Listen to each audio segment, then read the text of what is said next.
British আমলের কুষ্টিয়ার জগতী এলাকায় অবস্থিত এই জগতী রেলওয়ে স্টেশনের বয়স 161 বছর। এটি বাংলাদেশের সর্বপ্রথম রেলওয়ে স্টেশন। আজ যত্ন না নেওয়ায় এক সময়ের পরিষ্কার পরিচ্ছন্ন এই রেলওয়ে স্টেশন এখন পরিণত হয়েছে ধ্বংসস্তূপে।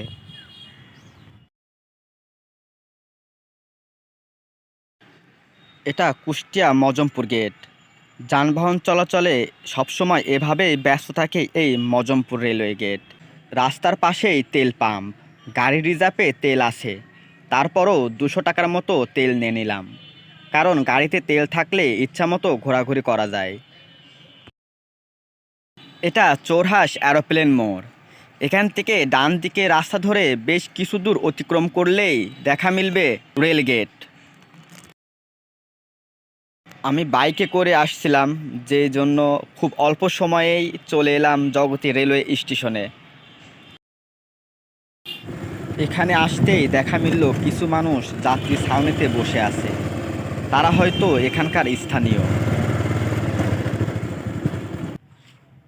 আমি যেখানে আছি এটা হচ্ছে ব্রিটিশ আমলের 161 বছর পুরনো জগতী রেলওয়ে স্টেশন। আর এটা হচ্ছে যাত্রী ছাউনি ছিল। আসলে যাত্রী ছাউনি আছে কিন্তু কোনো মানুষ নেই, কোনো যাত্রী নেই। আর এখানে কোনো ট্রেনও থামে না, কোনো যাত্রী ওঠানামা করে না।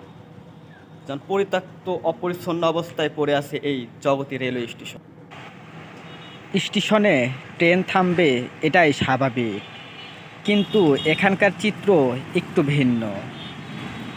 সারাদিনে খুলনাগামী একটা ট্রেনই শুধু থামে এই স্টেশনে। কয়দিন পর হয়তো এটিও থামবে না।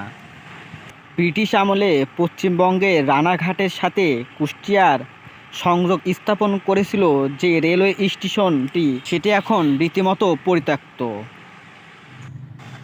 এখানকার স্থানীয় একজনের কাছ থেকে জানতে পারি এই স্টেশনটি দিনভর পাহারা দেওয়ার জন্য বা দেখাশোনার জন্য 2 জন কর্মচারী সবসময় কর্মরত থাকে।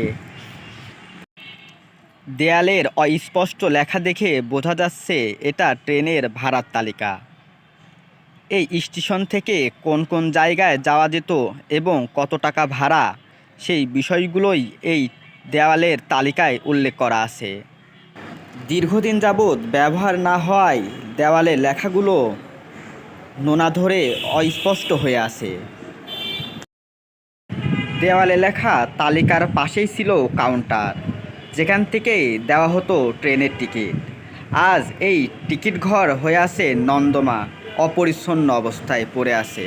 এই স্টেশনের নামটি শুধু আছে অক্ষত, তাছাড়া সবই প্রায় ধ্বংসস্তূপে পরিণত হয়েছে।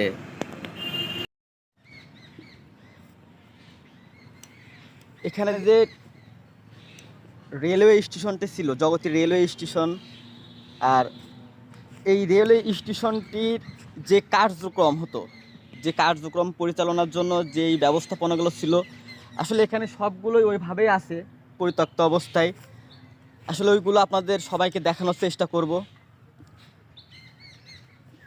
রেল লাইনের পাশেই যেই ইট সিমেন্টে তৈরি টাঙ্কিটা দেখতে পাচ্ছেন, এটাকে বলা হতো পানির হাউস।